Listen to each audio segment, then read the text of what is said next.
Hi dears, welcome back. ഇന്ന് നമ്മൾ 5ാം ക്ലാസ്സിലെ മാത്സിൻ്റെ പുതിയ പാഠപുസ്തകത്തിലെ ഹരണ രീതികൾ എന്ന് പറഞ്ഞ 4ാമത്തെ ചാപ്റ്ററാണ് ഡിസ്കസ് ചെയ്യുന്നത്. അപ്പോൾ അതിൽ ഫസ്റ്റ് പേജിൽ നോക്കൂ, നമ്മളെ കയ്യിലൊരു 20 മിഠായി ഉണ്ടെന്ന് വിചാരിക്കുക. അത് 5 കുട്ടികൾക്ക് ഒരേപോലെ വീതിക്കണം. അപ്പോൾ എങ്ങനെയാണ് കൊടുക്കുക? ആദ്യം നമുക്ക് ഓരോന്ന് കൊടുത്തു നോക്കാം. അപ്പോൾ എത്ര എണ്ണാവും? 5 എണ്ണാവില്ലേ? 5 ആക്കും ഓരോന്ന് കൊടുക്കുമ്പോൾ 5 എണ്ണാവും. അപ്പോൾ നമ്മുടെ അടുത്ത് പിന്നെയും കുറേ മിഠായി ബാക്കിയുണ്ട്. അപ്പോൾ നമ്മൾ വീണ്ടും ഓരോന്നും കൂടെ കൊടുക്കുക. അപ്പോൾ എത്രയാവും? ഒരാൾക്ക് 2 വീതമാവും അല്ലേ? അപ്പോൾ 5 × 2 അല്ലേ? ഓരോരുത്തർക്ക് 2 വീതമാകുമ്പോൾ 5 2 വീതം എന്ന് പറഞ്ഞാൽ 5 × 2 അപ്പോൾ 10 അപ്പോൾ 10 മിഠായി നമ്മുടെ അടുത്ത് നിന്ന് കഴിഞ്ഞു. പിന്നെ ബാക്കി വീണ്ടും നമ്മളടുത്ത് 10 ഉണ്ട്. അപ്പോൾ നമ്മൾ എന്ത് ചെയ്യുക? വീണ്ടും ഓരോന്നും കൂടെ കൊടുക്കുക. അപ്പോൾ എത്ര എണ്ണാവും? ഓരോരുത്തരുടെ കയ്യിലും 3 വീതമാവുമല്ലോ.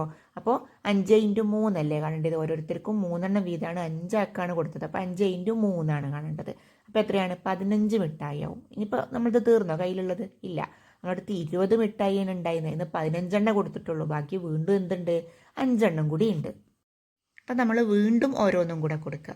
അപ്പോൾ ഓരോരുത്തരുടെ കയ്യിലും 4 വീതമായി അല്ലേ? പക്ഷെ നമ്മളെ കയ്യിലുള്ളത് കഴിഞ്ഞു. അപ്പോൾ എത്ര എണ്ണം കിട്ടി? ഒരാൾക്ക് 4 കിട്ടിയത്. അങ്ങനെ എത്ര ആൾക്കാണ് കൊടുത്തത്? 5 അല്ലേ? അപ്പോൾ 5 × 4 അല്ലേ നമ്മൾ കാണേണ്ടത്? 5 × 4 എത്രയാണ്? 20 ആവില്ലേ? അപ്പോൾ 20 മിഠായി കഴിഞ്ഞില്ലേ? എല്ലാവർക്കും കൊടുത്തു കഴിഞ്ഞല്ലോ. ഇനി അതിൽ കുട്ടികൾ മിഠായിയൊക്കെ മാറ്റി സംഖ്യകളായിട്ട് മാത്രം ആലോചിച്ച് നോക്കൂ. അപ്പോൾ എങ്ങനെയാണ് പറയുക? 20നെ ഒരേപോലെയുള്ള 5 ഭാഗങ്ങളാക്കിയാൽ, 5 വിധിച്ചത്, ഒരേപോലെയുള്ള 5 ഭാഗങ്ങളാക്കിയാൽ ഓരോ ഭാഗവും എത്രയാണെന്നാണ് ചോദിച്ചിട്ടുള്ളത് അല്ലേ? അതായത് 20നെ 5 കൊണ്ട് ഹരിച്ചാൽ കിട്ടുന്ന സംഖ്യ എന്താണ് എന്നാണ് ഉദ്ദേശിക്കുന്നത്. 20നെ 5 കൊണ്ട് ഹരിച്ചാൽ കിട്ടുന്ന സംഖ്യ ഏതാണ്? അതെങ്ങനെയാണ് എഴുതുക? 20 ഹരിക്കണം 5 എന്നുള്ളത് ഈ ഒരു രൂപത്തിലാണ് എഴുതേണ്ടത്. അതിൻ്റെ ഉത്തരം എത്രയാണ് നമ്മൾ കണ്ടുപിടിച്ചില്ലേ? എങ്ങനെയാണ് കണ്ടുപിടിച്ചത്? ആദ്യം 1 വീതം കൊടുത്തു. അപ്പോൾ 5 2 വീതമായപ്പോൾ 5 × 2 അങ്ങനെ 10 3 വീതമായപ്പോൾ 5 × 3 അങ്ങനെ 15 4 വീതമായപ്പോൾ 5 × 4 20 ആയില്ലേ? അപ്പോൾ 20 ഹരിക്കണം 5 എന്ന് പറഞ്ഞാൽ എത്രയാണ്? 4 ആൻസർ കിട്ടുന്നത്. അതായത് 20 ഹരിക്കണം 5 എന്ന് പറഞ്ഞാൽ എന്താണ്? 20ൽ എത്ര 5 ഉണ്ട് എന്നാണ് ചോദിക്കുന്നത്. 4 5 അല്ലേ 20 എന്ന് പറഞ്ഞത്? 5 × 4 അല്ലേ? 4 5 20 എന്ന് പറയുന്നത്. അപ്പോൾ നോക്കൂ, മുകളിൽ ഭാഗവും ഹരണവുമായിട്ട് പറഞ്ഞ കാര്യങ്ങളൊക്കെ നമുക്ക് മടങ്ങും ഗുണനവുമായിട്ട് മാറ്റി എഴുതാം. മടങ്ങും ഗുണനമൊക്കെ നമ്മൾ മുമ്പ് പഠിച്ചിട്ടുള്ളതാണ് അല്ലേ? ഭാഗവും ഹരണവുമാണ് നമ്മൾ ഇപ്പോൾ പഠിച്ചുകൊണ്ടിരിക്കുന്നത്. അപ്പോൾ നോക്കൂ, 20നെ ഒരുപോലെയുള്ള 5 ഭാഗങ്ങളാക്കിയാൽ ഓരോ ഭാഗവും എത്രയാണെന്നാണ് ക്വസ്റ്റ്യന്. അതിന് നമുക്ക് എങ്ങനെ മാറ്റി എഴുതാം? 5ൻ്റെ എത്ര മടങ്ങാണ് 20 നോക്കിയാലും മതി അല്ലേ? 20നെ ഒരേപോലെയുള്ള 5 ഭാഗങ്ങളാക്കിയാൽ ഓരോ ഭാഗവും എത്രയാണ് എന്നുള്ളത് കാണുന്നതിന് പകരം നമ്മൾ എന്ത് ചെയ്താൽ മതി? 5ൻ്റെ എത്ര മടങ്ങാണ് 20 എന്ന് കണ്ടുപിടിച്ചാലും മതി. അതായത് ഒന്നുകൂടി മാറ്റി പറയുകയാണെങ്കിൽ 20നെ 5 കൊണ്ട് ഹരിച്ചാൽ കിട്ടുന്ന സംഖ്യ എന്താണെന്ന് കാണുന്നതിന് പകരം 5നെ ഏത് സംഖ്യ കൊണ്ട് ഗുണിച്ചാലാണ് 20 കിട്ടുന്നത് എന്ന് കണ്ടാൽ മതി. അതായത് താഴെ ഏതാക്കണ് പിന്നെ ചിഹ്നങ്ങളൊക്കെ ഉപയോഗിച്ച് എഴുതിയിട്ടുണ്ട്. 20 ഹരിക്കണം 5 എന്ന് പറഞ്ഞാൽ എത്രയാണെന്ന് കാണുന്നതിന് പകരം എന്ത് ചെയ്താൽ മതി? 5നെ എത്ര കൊണ്ട് ഗുണിക്കുമ്പോഴാണ് 20 കിട്ടുന്നതെന്ന് നോക്കിയാൽ മതി. അപ്പോൾ എത്രയാണ്? 5നെ എത്ര കൊണ്ട് ഗുണിക്കുമ്പോഴാണ് 20 കിട്ടുന്നത്? 4 ഉണ്ട് അല്ലേ? 4 5 അല്ലേ 20? അപ്പോൾ 20നെ 5 കൊണ്ട് ഹരിക്കുക എന്ന് പറഞ്ഞാലും എത്രയാണ്? 4 എന്ന് തന്നെയാണ് നമ്മൾ ആൻസറായിട്ട് എഴുതേണ്ടത്. ഇനി അടുത്ത കണക്ക് നോക്കൂ. 40 ലിറ്റർ വെള്ളം ഒരേ അളവിലുള്ള 8 കുപ്പികളിൽ നിറച്ചു. ഓരോ കുപ്പിയിലും എത്ര ലിറ്റർ വെള്ളം ഉണ്ടാകും എന്നുള്ളതാണ് ക്വസ്റ്റ്യൻ അല്ലേ? അപ്പം നമുക്കിത് എങ്ങനെയാണ് ചെയ്യുക? അപ്പം ഇത് സാധാരണ ഭാഷയിൽ ഭാഗങ്ങളായും കണക്കിൻ്റെ ഭാഷയിൽ ഹരണമായും എങ്ങനെ എഴുതാമെന്നാണ് ചോദിച്ചിട്ടുള്ളത് അല്ലേ? അപ്പോൾ ഭാഗമായിട്ടും ഹരണമായിട്ടുള്ളത് അവിടെ കൊടുത്തിട്ടുണ്ട്. എന്താണ്? 40നെ ഒരുപോലെയുള്ള 8 ഭാഗങ്ങളാക്കിയാൽ ഓരോ ഭാഗവും എത്രയാണ് എന്ന് ചോദിച്ചിട്ടുണ്ട് അല്ലേ? അതിന് എങ്ങനെയാണ് നമ്മൾ മടങ്ങും ഗുണനായിട്ട് എഴുതുക? 8ൻ്റെ എത്ര മടങ്ങാണ് 40 എന്ന് എഴുതാം അല്ലേ? 40നെ ഒരേപോലെയുള്ള 8 ഭാഗങ്ങളാക്കിയാൽ ഓരോ ഭാഗവും എത്രയാണ് എന്നുള്ളതാണ് ഭാഗമായിട്ട് എഴുതുമ്പോൾ. അത് മടങ്ങായിട്ട് എഴുതുമ്പോൾ എങ്ങനെയാണ്? ഈ 8ൻ്റെ എത്ര മടങ്ങാണ് 40 എന്ന് എഴുതാം. ഇനി നോക്കൂ, ഹരണമായിട്ട് എഴുതിയത് എങ്ങനെയാണ്? 40നെ 8 കൊണ്ട് ഹരിച്ചാൽ കിട്ടുന്ന സംഖ്യ എന്താണ് എന്ന് ചോദിച്ചിട്ടുള്ളത്. അതിനെ നമ്മൾ ഗുണനാക്കിയിട്ട് മാറ്റി എഴുതണം. അപ്പോൾ എങ്ങനെയാണ് എഴുതുക? 8നെ ഏത് സംഖ്യ കൊണ്ട് ഗുണിച്ചാലാണ് 40 കിട്ടുന്നത് എന്ന് എഴുതാം അല്ലേ? പിന്നെ താഴെയുള്ളത് 40 ഹരിക്കണം 8 എത്രയാണെന്ന് ചോദിച്ചിട്ടുണ്ട്. 40നെ 8 കൊണ്ട് ഹരിക്കുമ്പോൾ എത്രയാണെന്നുള്ളത് കാണാൻ എന്ത് ചെയ്താൽ മതി? വേണമെങ്കിൽ 8നെ എത്ര കൊണ്ട് ഗുണിക്കുമ്പോഴാണ് 40 കിട്ടുക എന്ന് നോക്കിയാൽ മതി. 8നെ എത്ര കൊണ്ട് ഗുണിക്കുമ്പോഴാണ് 40 കിട്ടുന്നത്? അതായത് 8 × എത്രയാണ് 40 എന്നുള്ളത്? 8 × 5 അല്ലേ 40? 8 5 40 ആണ് അല്ലേ? അതുകൊണ്ട് 40 ഹരിക്കണം 8 എന്ന് പറഞ്ഞാലും എത്രയാണ്? 5ആണ്. 40നെ 8 കൊണ്ട് ഹരിക്കുക എന്ന് പറഞ്ഞാൽ 5ആണ്. 40ൽ എത്ര 8 ഉണ്ട്? 5 8ആണ് 40 എന്ന് പറയുന്നത്. ഇനി അടുത്ത കണക്ക് നോക്കൂ. 48 കിലോഗ്രാം അരി 6 പേർ ഒരുപോലെ വീതിച്ചെടുത്തു. ഓരോരുത്തർക്കും എത്ര കിലോഗ്രാം കിട്ടി എന്നുള്ളതാണ് ക്വസ്റ്റ്യൻ. അതെങ്ങനെ എഴുതേണ്ടത്? ഭാഗവും ഹരണമായും പിന്നെ മടങ്ങും ഗുണനവുമായും എഴുതി ഉത്തരം കണ്ടുപിടിക്കുക എന്നാണ് പറഞ്ഞിട്ടുള്ളത്. നോക്കൂ, അപ്പോൾ അതെങ്ങനെ എഴുതാം? 48 കിലോ അരി 6 പേര് ഒരുപോലെ വിധിച്ചെടുത്തു എന്നാണ് പറഞ്ഞത്. അപ്പം 48നെ ഒരുപോലെയുള്ള 6 ഭാഗങ്ങളാക്കിയാൽ ഓരോ ഭാഗവും എത്രയാണ് എന്നാണ് ഭാഗത്തിൻ്റെ ഇതിൽ നമ്മൾ എഴുതേണ്ടത്. ഇനി അത് മടങ്ങാക്കി എഴുതുമ്പോൾ എങ്ങനെയാണ് എഴുതുക? 6ൻ്റെ എത്ര മടങ്ങാണ് 48 എന്ന് എഴുതാം അല്ലേ?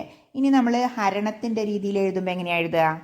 48നെ 6 കൊണ്ട് ഹരിച്ചാൽ കിട്ടുന്ന സംഖ്യ ഏതാണ് എന്ന് എഴുതാം. ഇനി അത് ഗുണനായിട്ട് എഴുതുമ്പോഴോ 6നെ ഏത് സംഖ്യ കൊണ്ട് ഗുണിച്ചാലാണ് 48 കിട്ടുന്നത് എന്ന് എഴുതാം.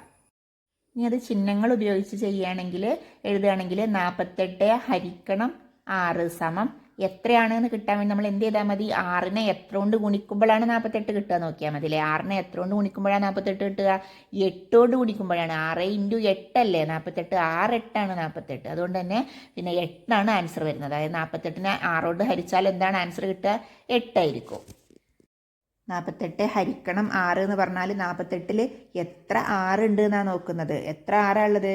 8 6 ഉള്ളത് അല്ലേ? 48 ഹരിക്കണം 6 എന്ന് പറഞ്ഞാൽ 8 എന്ന് ആൻസർ കിട്ടും.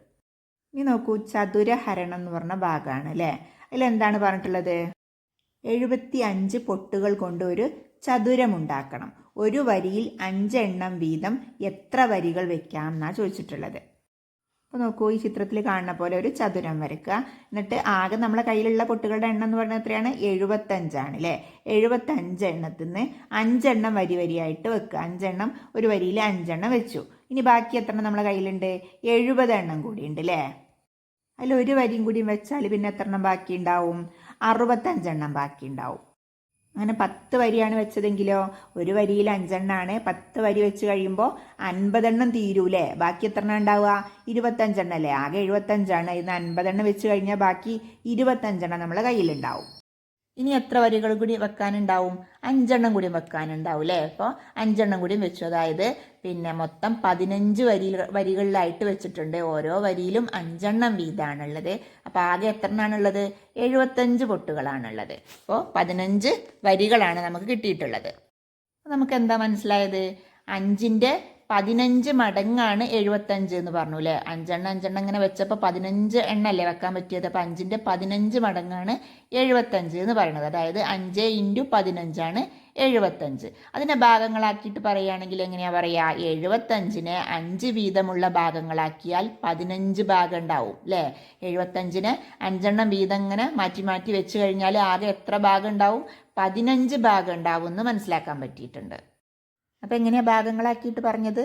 75നെ 5 വീതമുള്ള ഭാഗങ്ങളാക്കിയാൽ 15 ഭാഗം ഉണ്ടാവും എന്ന് മനസ്സിലായില്ലേ? ചിത്രത്തിലേക്ക് നോക്കൂ, 15 ഭാഗമല്ലേ ഉണ്ടായിട്ടുള്ളത്.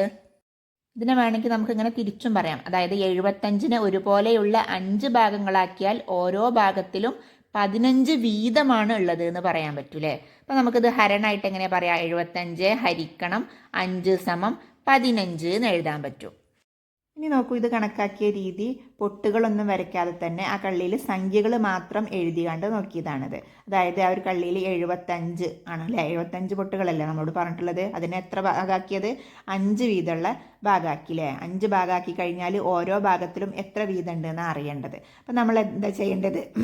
75 എന്നുള്ളതിൽ നമുക്ക് ആദ്യം 5 കൊണ്ട് പെട്ടെന്ന് പറ്റണം. അതായത് 10 എണ്ണം ഉള്ളത്. 10 എണ്ണം ആയാൽ 10 5 എത്രയാണ്? 50 ആണ് അല്ലേ? അപ്പോൾ ആദ്യം നമുക്ക് ആ 75നെ 50 എന്ന് എഴുതാം. അപ്പോൾ അതിൽ എത്ര എണ്ണാണുള്ളത്? 10 എണ്ണമാണ് എന്നുള്ളത് സൈഡിൽ കൊടുക്കാം. ഇനി നോക്കൂ, ആ 50 എണ്ണത്തിൽ നിന്ന് പിന്നെ 75 നിന്ന് 50 കുറച്ചാൽ ബാക്കി എത്രയാണ് ഉണ്ടാവുക? 25 അല്ലേ? അപ്പോൾ അത് താഴെ എഴുതാം. 25 എന്ന് താഴെ എഴുതി. അടുത്ത ചിത്രത്തിൽ നോക്കൂ, ആ 25ൽ എത്ര 5 ഉണ്ട് എന്നാണ് നോക്കുന്നത്. എത്ര 5 ഉണ്ട്? 5 5 ആണല്ലേ ഉള്ളത്. അപ്പോൾ നമ്മൾ ആ സൈഡിൽ വീണ്ടും 5 എന്ന് കൊടുത്തു. അപ്പോൾ ബാക്കി എന്തായി? അത് 0 ആയില്ലേ? ഇനി അതിൽ ഇല്ല, ബാക്കിയില്ല. അപ്പോൾ ഏതൊക്കെയാണ് കിട്ടിയത്? ഒന്ന് 10ഉം ഒന്ന് 5ഉം ആണ്. അപ്പോൾ 10ഉം 5ഉം കൂടി കൂട്ടിയിട്ട് സൈഡിൽ എഴുതി കൊടുക്കുക. 10ഉം 5ഉം കൂടി എത്രയാണ്? 15. ആ കള്ളിൻ്റെ ഉള്ളിലുള്ള 50 25 കൂടി കൂട്ടി 75 എന്നുള്ളത് വീണ്ടും എഴുതി കൊടുക്കുക. ഇപ്പോൾ എന്തായി? നമുക്ക് 75നെ 5 ഭാഗങ്ങളാക്കിയാൽ ഓരോ ഭാഗത്തിലും എത്ര വീതം ഉണ്ട് എന്നുള്ളത് കിട്ടിയില്ലേ? എത്ര വീതമാണ്? 15 വീതമാണ്. പൊട്ട് വരക്കാതെ തന്നെ നമ്മൾ സംഖ്യകളായിട്ട് ഇങ്ങനെ ചെയ്യാൻ പറ്റും. ഇനി അടുത്ത ക്വസ്റ്റ്യൻ നോക്കൂ. 96 പൊട്ടുകൾ കൊണ്ടൊരു ചതുരമുണ്ടാക്കണം. ഒരു വരിയിൽ 6 എണ്ണം വീതം എത്ര വരികൾ വെക്കാമെന്നാണ് ചോദിച്ചിട്ടുള്ളത്. അപ്പോൾ നമ്മൾ എങ്ങനെയാണ് അപ്പോൾ ചെയ്ത പോലെ ചെയ്യുകയാണെങ്കിൽ എങ്ങനെയാണ്? 10 വരികൾ വെച്ചാൽ 60 എണ്ണമാണ് നമുക്കറിയാം അല്ലേ. 6 എണ്ണം വീതമുള്ള 10 എണ്ണം വെച്ചാൽ 60 ആവും. ബാക്കി എത്ര ഉണ്ടാവും? 96 60 കുറച്ചാൽ 36 കിട്ടും. ഇനി 36-ൽ എത്ര 6 ഉണ്ട് നോക്കുക. 6 6 36. അപ്പോൾ പിന്നെ 6 36 ആയതുകൊണ്ട് തന്നെ അതിൽ നമുക്ക് 6 എണ്ണം വെക്കാം. അപ്പോൾ 6 വരി കൂടി വെച്ചാൽ എത്ര എണ്ണമായി? ആകെ 10ഉം 6ഉം 16 വരികൾ കിട്ടൂലേ. 6 എണ്ണം വീതമുള്ള 16 വരികളാണ് 96-ൽ ഉണ്ടാവുന്നത്. 96 പൊട്ടുകൾ കൊണ്ട് നമ്മൾ വെക്കുമ്പോൾ 6 എണ്ണം വീതമുള്ള 16 വരികൾ കിട്ടും. ഇത് കളങ്ങൾ വരച്ചുകൊണ്ട് എങ്ങനെയാണ് എഴുതിയിട്ടുള്ളത് നോക്കൂ. ഫസ്റ്റത്തെ കള്ളി നോക്കൂ. അതിലാദ്യം നമ്മൾ 96 എന്ന് എഴുതിയില്ലേ. അല്ലേ എത്ര 6 എണ്ണം വീതമുള്ള എത്ര എണ്ണം വെക്കാൻ പറ്റുമെന്നാണ് ചോദിച്ചിട്ടുള്ളത്. അപ്പോൾ മുകളിൽ നമ്മൾ 6 എന്ന് കൊടുത്തു. ഇനി എന്താ ചെയ്തിട്ടുള്ളത്? അടുത്ത കള്ളിയിൽ നോക്കൂ. 6 എണ്ണം വീതമുള്ള 10 എണ്ണമാണ് വെച്ചിട്ടുള്ളതെങ്കിൽ എത്രയായിരിക്കും? 60 ആകൂല്ലേ. പിന്നെ ബാക്കി എത്രയാണ് വരുന്നത്? 96-ന്ന് 60 കുറച്ചാൽ ബാക്കി 36 എന്ന് താഴെ എഴുതി കൊടുത്തിട്ടുണ്ട്. ഇനി അടുത്ത കള്ളി നോക്കൂ. 36-ൽ എത്ര 6 ഉണ്ട് എന്നാണ് നോക്കിയിട്ടുള്ളത്. അപ്പോൾ എത്രയാണ്? 6 എണ്ണം കൂടിയും വെക്കാൻ പറ്റൂലേ. അപ്പോൾ 6 6 36. അപ്പോൾ 6 എന്നും കൂടി കൊടുത്തു. ഇനി എന്താ ചെയ്യുക? ആ സൈഡിലുള്ള 10ഉം 6ഉം കൂടെ കൂട്ടിയിട്ട് ഒന്നിച്ചെഴുതുക. അപ്പോൾ അടുത്ത കള്ളിയിൽ നമ്മൾ 16 എന്ന് എഴുതി. പിന്നെ ഉള്ളിൽ 60ഉം 36ഉം കൂടി കൂട്ടി 96 എന്ന് തന്നെ എഴുതിയിട്ടുണ്ട്. മുകളിൽ 6 എന്നും എഴുതിയിട്ടുണ്ട് അല്ലേ. അപ്പോൾ ഇങ്ങനെ നമുക്ക് പൊട്ടുകൾ വെക്കാതെ സംഖ്യകൾ വെച്ചിട്ട് തന്നെ ഇങ്ങനെ ചെയ്യാൻ പറ്റും. ഇനി നോക്കൂ, ഒരു കളം മാത്രം വരച്ചിട്ട് ക്രിയകളെല്ലാം ഓരോന്നായി അതിൽ തന്നെ ചെയ്യുന്ന രീതിയാണ് താഴെ കൊടുത്തിട്ടുള്ളത്. അപ്പോൾ ആദ്യം നമ്മൾ 96 6 എന്നുള്ള ഫസ്റ്റത്തെ കള്ളി നോക്കൂ. അല്ലെ നമ്മൾ 96 എണ്ണമാണ് ഉള്ളത് മൊത്തം. അതിൽ 6 എണ്ണം വീതം വെച്ചാൽ എത്ര എണ്ണം ഉണ്ട് എന്നാണ് കണ്ടുപിടിക്കേണ്ടത് അല്ലേ. അപ്പോൾ 96 ഹരിക്കണം 6 എന്നുള്ളത് ഫസ്റ്റത്തെ കള്ളിയിൽ എഴുതി. ഇനി നോക്കൂ, ആ രണ്ടാമത്തെ ചിത്രത്തിൽ നോക്കൂ. 96 ഹരിക്കണം പിന്നെ 6 തന്നെയാണ്. അതിൽ ആദ്യം നമ്മൾ 10 എണ്ണമാണ് എടുക്കുന്നത്. 10 എണ്ണം എടുക്കുമ്പോൾ എത്ര എണ്ണാവും? 60 എണ്ണാവൂലേ. 6 എണ്ണം വീതമുള്ള 10 എണ്ണം എടുത്താൽ 60 ആവും. അപ്പോൾ 96-ൻ്റെ താഴെ നമ്മൾ 60 കൊടുക്കുക. എന്നിട്ട് 96-ന്ന് 60 കുറച്ചിട്ട് താഴെ എഴുതുക. 96-ന്ന് 60 കുറക്കുമ്പോൾ 36 എന്ന് താഴെ കിട്ടിയിട്ടുണ്ട് അല്ലേ. ഇനിയിപ്പോൾ നമുക്ക് കിട്ടിയ സംഭവം അവിടെ എഴുതുക. അതായത് 6 × 10 60 എന്നാണെന്ന് സൈഡിൽ എഴുതി കൊടുത്തിട്ടുണ്ട്. ഇനി നോക്കൂ, അതിൻ്റെ ബാക്കിയാണ് അടുത്ത ചിത്രത്തിൽ ചെയ്തിട്ടുള്ളത്. അപ്പോൾ 36-ൽ പിന്നെ എത്ര 6 ഉണ്ട് നോക്കുക. എത്ര 6 ഉണ്ട്? 6 6 36. അപ്പോൾ നമ്മൾ വീണ്ടും സൈഡിൽ 6 എന്ന് കൊടുത്തു. എന്നിട്ട് 6 6 36 എന്നുള്ളത് 36-ൻ്റെ താഴെ എഴുതി. ഇനി 36-ന്ന് 36 കുറക്കുമ്പോൾ എത്രയാണ്? 0 ആണ് അല്ലേ. ഇനി ബാക്കിയൊന്നും ഇല്ല. അപ്പം നമുക്ക് ആ ഒരു കിട്ടിയതും സൈഡിൽ എഴുതുകയാണ്. അതായത് 6 × 6 36 എന്നുള്ളത് സൈഡിൽ കൊടുത്തിട്ടുണ്ട്. ഇനി താഴെ എന്താണ് ചെയ്യേണ്ടത്? 96 ഹരിക്കണം 6 എന്ന് പറഞ്ഞാൽ എത്രയാണ്? ഒരു 10 ഉണ്ട്, ഒരു 6 ഉണ്ട് അല്ലേ. അപ്പോൾ മൊത്തം 16 ഉണ്ട്. അപ്പോൾ 96 ഹരിക്കണം 6 എന്ന് പറഞ്ഞാൽ 16 എന്നാണ് താഴെ കൊടുത്തിട്ടുള്ളത്. മറ്റേ സൈഡിൽ എന്താ കൊടുത്തിട്ടുള്ളത്? 6-നെ 10 കൊണ്ടും ഗുണിച്ചു 6 കൊണ്ടും ഗുണിച്ചു. അതായത് 16 പ്രാവശ്യം ഗുണിച്ചു. 6 × 16 എന്ത്? 96 എന്ന് പറയുന്നത്. അപ്പോൾ ഇതിൽ 36 എന്നുള്ളത് 6 × 6 എന്നുള്ളത് ഓർമ്മ വന്നില്ലെങ്കിൽ പിന്നെ ചെയ്തിട്ടുള്ളത് നോക്കൂ, ഒരു സ്റ്റെപ്പും കൂടി കൂടിയിട്ടുണ്ട്. എന്താണ്? 5 കൊണ്ടാക്കിയില്ലേ. 36-ൽ എത്ര 6 ഉണ്ട് നോക്കുമ്പോൾ നമ്മൾ ആദ്യം 5 കൊണ്ട് ചെയ്തു. അപ്പോൾ 5 6 എത്രയാണ്? 30 അപ്പോൾ ആ 36-ൻ്റെ താഴെ 30 എന്ന് എഴുതി. 36-ന്ന് 30 കുറക്കുമ്പോൾ 6 കിട്ടി. താഴെ വീണ്ടും 6 എന്ന് എഴുതി. 6-ൽ എത്ര 6 ഉണ്ട് നോക്കാൻ ഈസിയല്ലേ. എത്ര ഉണ്ട്? 1 അപ്പോൾ അത് ഒന്നും കൂടെ എഴുതുക. അപ്പോൾ സൈഡിൽ 1 എന്നും കൂടി എഴുതി. 6 എന്ന് താഴെ എഴുതി. 6-ന്ന് 6 കുറക്കുമ്പോൾ 0 കിട്ടി. അപ്പോൾ നമ്മൾ ആ ഒരു സ്റ്റെപ്പും കൂടി കംപ്ലീറ്റ് ചെയ്യണം. അതായത് സൈഡിൽ 6 × 1 6 എന്നുള്ളത് എഴുതുക. അതുപോലെ താഴെ 96 ഹരിക്കണം 6 എന്നുള്ളത് ഇതെല്ലാം കൂടി കൂട്ടുക. അതായത് 10ഉം 5ഉം 1ഉം കൂടെ കൂട്ടുക. അപ്പോൾ എത്രയാണ്? 16 കിട്ടൂലേ. 96-നെ 6 കൊണ്ട് ഹരിച്ചാൽ 16 എന്നുള്ളതാണ് ആൻസർ. ഇപ്പുറത്തെ സൈഡിൽ എന്താ എഴുതിയത്? 6 × 16 96 എന്നത്. ഇപ്പോൾ എന്താ നമ്മൾ ചെയ്തത്? ഒരു സ്റ്റെപ്പും കൂടി കൂടി. അതായത് 6-നെ 6 കൊണ്ട് ചെയ്യുന്നതിന് പകരം 5 കൊണ്ട് ചെയ്തു, പിന്നെ 1 കൊണ്ടും കൂടെ ചെയ്തു. അപ്പോൾ എന്തായി? മൊത്തം കിട്ടിയിട്ടുണ്ട് അല്ലേ. അപ്പോൾ ഇനി ഈ പാഠഭാഗത്തിലുള്ള ബാക്കി ഭാഗം നമുക്ക് എന്ത് ചെയ്യാം? അടുത്ത വീഡിയോയിൽ ചെയ്യാം. അപ്പോൾ വീഡിയോ ഇഷ്ടമായാൽ എല്ലാവരും ലൈക്ക് ചെയ്യാനും ഷെയർ ചെയ്യാനും സബ്സ്ക്രൈബ് ചെയ്യാനൊന്നും മറക്കല്ലേ. അപ്പോൾ അടുത്ത വീഡിയോയിൽ കാണാം. ബൈ.